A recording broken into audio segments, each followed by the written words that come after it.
Compliance is a profession where people work tirelessly to make the world a better place. And there are hundreds of amazing and inspiring women who have helped the field develop into what it is today. Great Women in Compliance is part of the Compliance Podcast Network, so join Mary, Shirley, and Lisa Fine as they talk with women in compliance who are making a difference. Hi, and welcome to the Great Women in Compliance podcast on the Compliance Podcast Network. We're hosted by Mary, Shirley, and Lisa Fine. We are also a part of the Corporate Compliance Insights family, and both Compliance Podcast Network and CI are great spots for you to get your cutting edge news and keep up to date. Today, we're talking to somebody in a very up-to-date industry. I'm so excited to speak with Carolyn Renzin, Chief Legal and Compliance Officer at FanDuel. I got to know Carolyn earlier this year when I had the opportunity to moderate an SCCE panel with Carolyn and Sabrina Perel, who is a Chief Compliance Officer for the NFL. And after that, I made sure to keep in touch with Carolyn, even at her extremely busy schedule, and not so much because I'm a long-suffering Buffalo Bills fan. I was so fascinated when we met because I learned so much about FanDuel and online gaming, and I'm so excited to share that with our listeners. So with that, Carolyn, thank you so much for being here. And can you talk about your background and what got you into compliance? Thanks, Lisa, and thanks so much for having me. This is fun. I appreciate the opportunity. So I originally am trained as a lawyer. I'm a litigator and spent the early part of my career as a white-collar trial attorney and dealing with a lot of regulators. And after about 9-10 years in the law firm world, I left that world to do compliance consulting. And I loved it because after spending so much time trying to clean up messes as a litigator, it was really fun for me to think about how do you design a company's compliance program to try and avoid some of that stuff in the first place. I left that job to go to JP Morgan after the financial crisis and did some more fun, both cleanup and design, and found both to be equally fascinating in that interesting time of life. And then I had an opportunity to come to FanDuel to build out a compliance and a regulatory program. When I started, there was one person who was dedicated to compliance and one person who was dedicated to regulatory. And now I've also taken on the legal department and have a team of about 100 after 3.5 years. So it's been really an interesting ride. And I think what brings me to compliance is I just like to problem solve. And I like to think about what are all the things that could go wrong in a company and how could we structurally and with process and people and tech design a company that could be as bulletproof as possible. And when I think about FanDuel, it seemed to me like that couldn't be a more interesting compliance environment with all the things that can go wrong in this industry. It's a high bar. And I thought, why not? Let's see what I can do. And it's still in some ways relatively new compared to some of the other industries that many of us work in. So it's very innovative. So with that, can you talk about that and how not only is it new, but it's a very highly regulated area. So what do you see as significant, both standing alone for FanDuel and partnering with sports leagues? So it is an extremely highly regulated industry. There are others that are highly regulated, like healthcare and banks and things like that. This is particularly interesting, I think, because not only is it highly regulated, but the regulators themselves are learning, as we're learning, what it means to regulate this industry. So FanDuel has 5 different products, if you count retail, which I do. We have an online sports book, a retail sports book product. We have online casino. We have our horse racing product, and we have daily fantasy.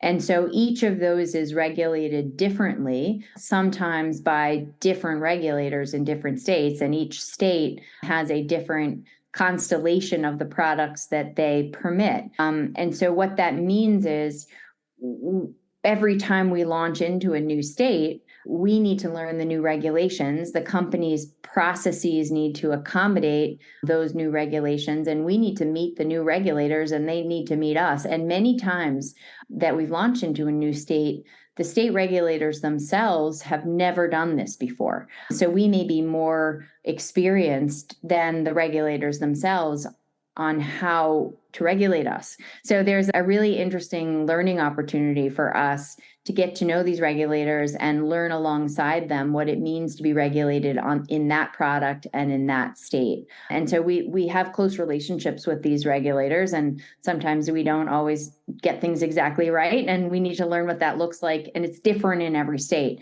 So the complexity of the environment in which we're operating is really unlike anything I've ever seen, in part because it changes all the time. So you may learn about an interpretation of a regulation on the phone with the regulator who just decided it right then. So unlike a bank where the regulations are what they are, they may be very complex because you have so many of them in different regulators, but they don't change as frequently on the fly, and you can look it up. Here, we really are learning as we go the interpretations of the regulations and how that plays out. And we have to make a lot of risk-based decisions, and we have to collaborate a lot with the regulators to try and work through how we're supposed to operate. And that takes a lot of human power, and it means that we can't always use tech and tools to automate the way we might like to, as quickly as we might like to, because nothing is quite consistent and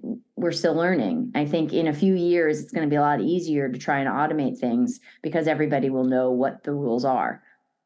Yeah. Oh, you asked about the partnering with the sports teams, the teams and leagues. So that's really fun. And particularly for most of my team are sports fans. Many play sports. I certainly am. I'm having a tough morning this morning after the Celtics loss last night. But what's fun, I think, about this industry is working with the teams and leagues, again, trying to understand how together we can keep the industry safe and really raise the bar around compliance across the industry. You've given me a bunch of things that I want to follow up on with you while I have you here. One is, as you've talked about all of the challenges and opportunities of working with regulators, you also have to build a team. This is something that struck me in our prior conversations, that you've taken a similar approach to being innovative there and to build a team for a newer structure. How have you done that, and what has been either exciting or challenging to you in that area? So my team is what gets me up in the morning, and building a high-performing team is no joke when we're moving this fast and it's such a highly regulated industry. And particularly when you think about compliance people and lawyers, not traditionally known to be super innovative or super agile thinkers, just as an industry, a lot of real risk-averse folks, which is based on what we do. We're trying to keep people out of trouble. But in this industry, because every 3 or 4 months, we might be a different size company. And I like to say in 3 months, we're a completely different company than we were 3 months ago, depending on what new states are launched or new products are launched. We need our compliance people and our legal people to be constantly thinking 3 months ahead or 6 months ahead and really be innovating.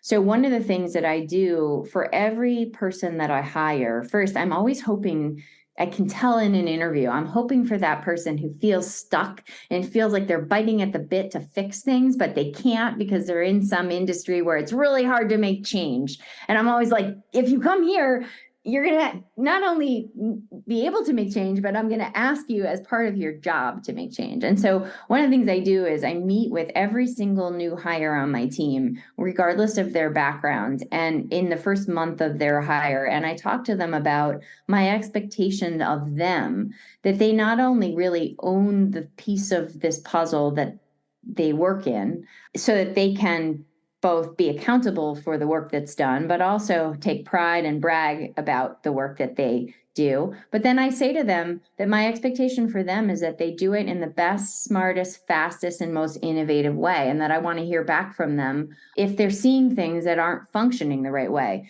And I think about it as like, these new employees come in, they come in with a superpower, I like to say, that they can see things in the first 3 months that the people who have been doing it the whole time can't see because they've been doing it the whole time.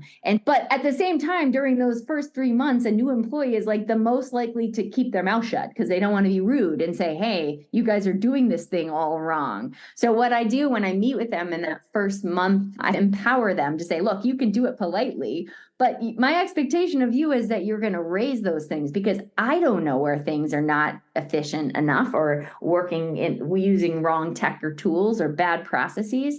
So please raise your hand and ask the question, and always be thinking about, how do we do this better, smarter, faster, in an innovative way? We work in an innovative tech company. So I need my compliance people to be thinking both about all of the ticking and tying and documenting and robust consistency of action, but also be thinking about, how do we do it better, smarter? How do we think like we've never thought about? What's the output, the desired output that we need from whatever compliance process there is? How do we do that better? And so I'm trying to build compliance innovators from the day they join. And so far it's working really well. I've got people who really they feel like they're engineers. I've hired engineers into my compliance team to work alongside them, so that culturally we're really integrated with that innovation, the innovative spirit of FanDuel and of a tech company. And it's so fun. And I think I shock a lot of people in their first month, because they've never been told that they're supposed to innovate as a compliance person. And it's not just about the bottom line. It's about like how we succeed as an operator in this space. So I got a lot of people super energized in a space that I haven't historically seen so much energy. And it's fantastic, and it's so much fun.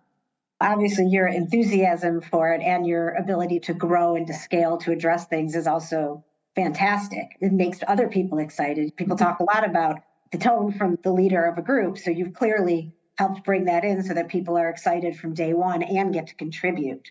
So one of the other things, let's change the subject a little bit. We were talking about how you have a casino, and some of the other things is that that casinos or others have been considered traditionally very highly risky areas, and risky areas, for those of us who watched Ozark recently, definitely. But for you all, in some ways, it's a different business and starting from a different point. Can you talk about what's risky and what isn't when you look at it in that light?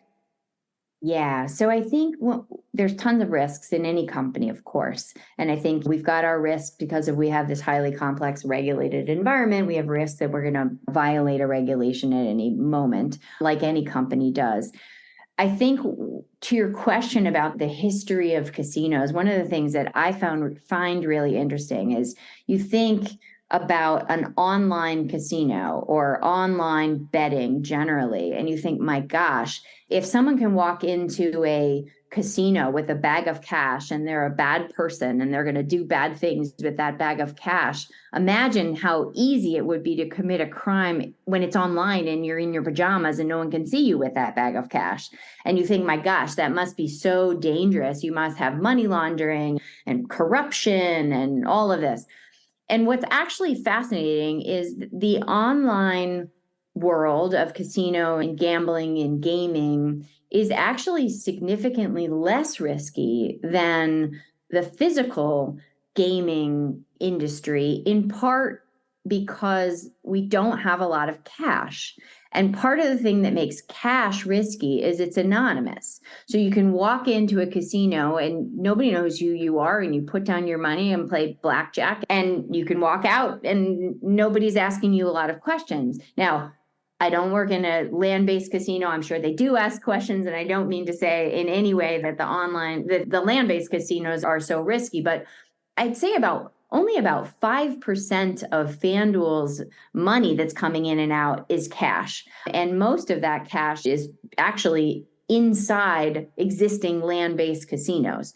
So when you operate online, the interesting thing is we know everything there is to know about you, because you have to put in your payment information, which means your credit card, and we need to know who you are and do KYC on you. And then we can do enhanced due diligence on you, and we can find out what we need to know. And to the extent you're silly enough to try to launder money and on an online gaming operator's website, we can see it. And we are very good with data and analytics, and we can notice things that perhaps might be more challenging to notice in a cash environment. We have a big team that mostly comes out of the banking industry that does traditional anti-bribery and corruption and sanctions and anti-money laundering work. But every time we do a risk assessment in our space, which we do frequently, our risk is much, much lower than you would think. Even for sanctions, we're operating in the United States and Canada, and guess what? We need to geolocate you. Literally, you have to be physically located in one of our states or in Ontario in order to play on FanDuel's website. From a sanctions perspective, we know at any given time how many human beings on a sanctions list are in the United States physically or in Canada physically. So one other thing I wanted to follow up on that, because this has been a theme throughout what you're talking about, money laundering, about all of these different topics, is that there's a focus on integrity of the market, integrity of your organization, and for bad actors. So how do bad actors in your field impact the work that you're doing, and how do you protect FanDuel?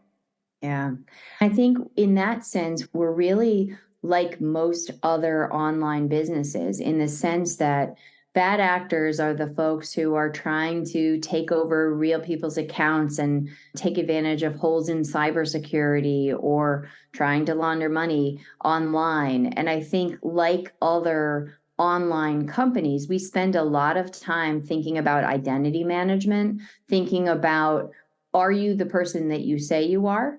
And are you intent upon either harming us or using ill-gotten gains on FanDuel's website? And FanDuel does an amazing job countering that. Our entire culture at FanDuel is really wrapped around integrity.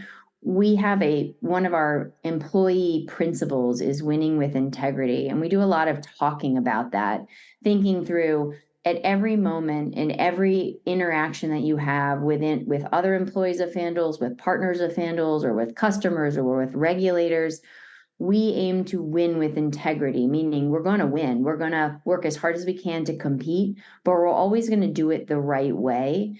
And it's important from a reputational risk perspective that we be as squeaky clean as humanly possible.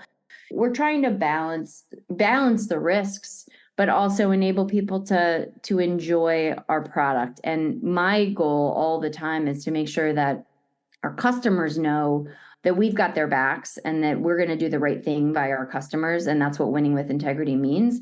And then our employees know that we mean what we say, that when it comes time for a hard conversation about a really important customer and a potential risk, we're going to err on the side of taking care of the customer and not thinking about the financial impact to FanDuel if it's not the right thing to do. That's what winning with integrity means to us. So it's part of our culture, this concept of integrity, but it's also really important to the industry to think about integrity. And it's really important to me that our customers think about their own integrity and looking out for their families. When I took this job, I've got 2 kids. When I took this job, I told them that I don't want to work for a company that's going to take advantage of customers or vulnerable people out there. My job is to make sure that we don't do that. And I've never had anything but the most fulsome support from my peers and from my CEO and across the industry. I think that's what we all are hoping to achieve. And it takes all of us to be working together to make that happen. It's really just fascinating to learn about. And I think the integrity part is great. One last question before I let you go, which is changing a little bit from you personally. Is there like a piece of advice or a lesson that you've learned in your career, either the easy way or the hard way, that just has stuck with you over time? I think probably that's about thinking through what it is that makes you personally tick and trying to do more of that in your life. I think if my son, who's 18, lets me clean out his closet, it's a win for me. I'm going to do that whether somebody pays me to do that or not to do that. I think compliance is a lot like that. I love to clean up things. I love to put things in order. And I love to do it with other people who feel the same way. And so I think being successful at any part of your career is about finding the thing that you do when no one's looking, the thing that you would do without being paid, and try and do more of that. And then find other people who like to do it. And then you just have the wings at your back. And I think it's also really important to have an understanding of what makes a company tick. One of the things that I've learned, particularly about compliance, is that the culture of the place really matters, not just because it makes you happy or not going into work each day, but if a culture of a company, say like FanDuel, is all about integrity, guess who has a seat at the table? Compliance. And I think not every company is focused so much on getting it right. And I think knowing that ahead of time before you take your job and trying to find people who care about the things you care about, like integrity, is critical. And I'm sure so many people in the compliance industry have, over the course of their careers, worked in places where they feel like they're the person who says no all the time, or they're the person that no one ever goes to, or they're the person who's trying to figure out, how do I get the business side to listen to me? Because I keep telling them they need to think about this or think about that, and I can never get the budget. I think I shouldn't opine on how to operate compliance in a company like that, because I haven't done it, but I can tell you that the opposite of that feeling exists at FanDuel, and it makes it really fun and rewarding to have a whole company lined up with you. I like to say at FanDuel that the commercial team plays offense and I play defense, that they can't win without me and I can't win without them. And we talk a lot like that using sports metaphors, but I think it's really true. And I like playing defense and they like playing offense, but we like playing together. And so I really think it's being successful in your career, whatever the career, compliance or otherwise, is about knowing who you are, what you like, what you do, and why it matters. And then just go toward the stuff that you like more than the other stuff. You're going to have if you do that every day, your career is only going to get better and better for you. And that's what matters. That is great advice, and it's making me think of some things too. Always speaking with you does. So thank you so much, Carolyn. And on behalf of Mary and me and the Compliance Podcast Network, I hope everybody has a great day. Thanks for joining us for this episode of Great Women in Compliance. We hope you'll join us in honoring the great women in the compliance field by subscribing to this podcast and leaving a review.